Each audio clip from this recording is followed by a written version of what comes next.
Everyone's biggest fear is being out on the road and getting a flat tire and then not knowing how to fix it. So here's the quick and dirty, easy way to fix it. Hopefully it'll help you not make some mistakes when you're trying to fix it. So you're riding along the road, you hear the telltale sign of air coming out of your tire. First thing you want to do is not slam on the brakes and stop. You want to get off to the side of the road, somewhere safe. If you're riding in a group, let everybody know that you've got a flat. They might ride past you, but they'll turn around and come back. So the first thing you want to do, get out of the road, get somewhere safe. Come over here and take a look at your tire. And you're going to spin through it, see if there's anything sticking out of it. Often it's a little piece of wire or a piece of glass or a tack. If you don't see anything, you're going to have to take this wheel off anyway to further inspect the tire, but you also have to take the wheel off to change the tube out. So first thing you're going to do, you want to shift the chain down from this cog, or whatever cog you're in, all the way down to the smallest cog in the back. So you're going to shift it like that. Felt good. What this will allow you to do is when you put it back on, you open your brake. When you put it back on, you know where the chain goes. So it just comes right out of the back, just like this. No need to ever touch the chain. It just comes right out. And then you're going to lay your bike down, get it out of the way. And whatever you've got, saddlebag, or I have this old water bottle with all my tools in it. Get your tools out so you're ready to go.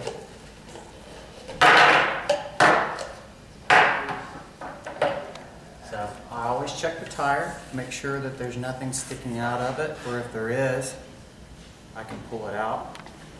There was a little piece of glass in there. That might have been what caused my flat. The next thing you need to do is take the tire off of the rim. You use a tire lever like this. You're going to find a space in between the two spokes here. Pull the tire back, put the tire lever underneath the bead of the tire. And then you actually use your thumbs to open a space up like that in your tire. You don't have to do crazy brute strength. You just need enough to get it started. Put it down, and then you just use your body weight to pull the tire off. Doesn't take a big crazy tube. A lot of times you can actually do it barehanded. So from there, you want to be able to pull the tube out. And then you're going to inspect your tube. Often you can see the hole somewhere in the tube. There's a seam on these inner tubes. Sometimes they fail. So if you don't see anything in there, then you want to come back and run your finger inside the tire. See if anything's poking through. It's a good way to find it. You also want to stretch the tire.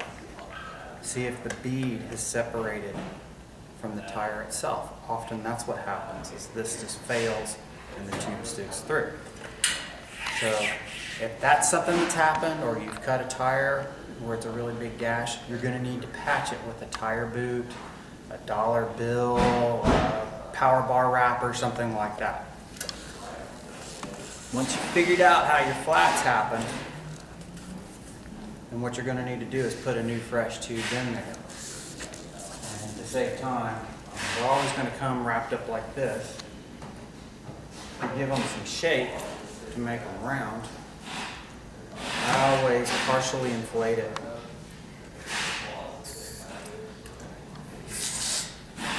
Like that, to make it round. And then you're going to put the tube back inside the hole here. And then with both hands, just tuck the tube into the tire.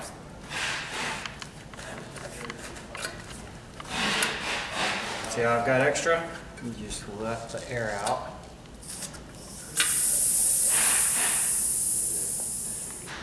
We're going to need this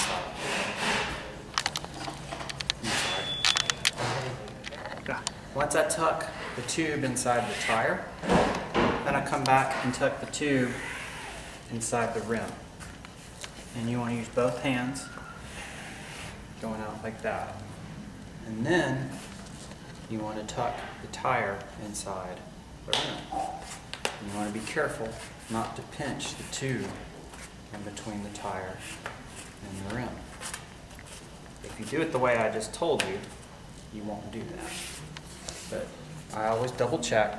I pull the tire back on both sides and check all the way around the rim before I inflate to make sure that the tube isn't stuck in between the tire and the rim.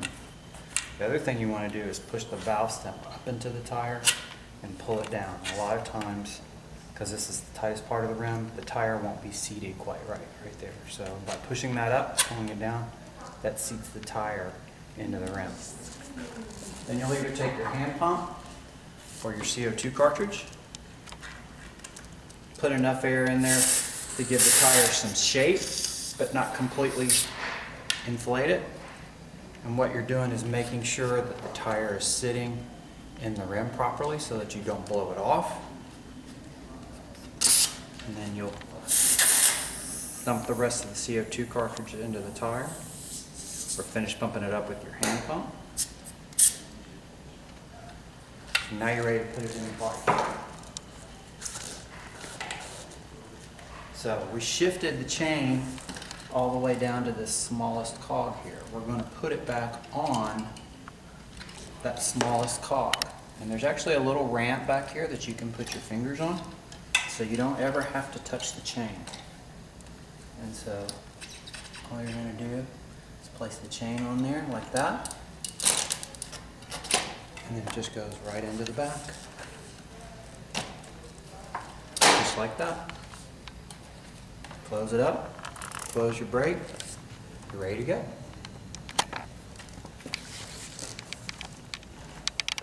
All right, so one of the things we always see are these big crazy saddlebags on the back of people's bikes, and then they're sitting on the side of the road, and when it's time to fix a flat tire or tighten something up, all that's in there is a lip balm, 37 cents in coins, one old tire lever, and a dried up patch kit. What's inside this is what you should have in your saddlebag. You want some sort of multi-tool. This will have different bits on it so that you can tighten up things. Your saddle comes loose, your handlebars come loose, whatever, you can fix it and tighten it up. A glueless patch kit's really great to patch up an inner tube. A tire boot.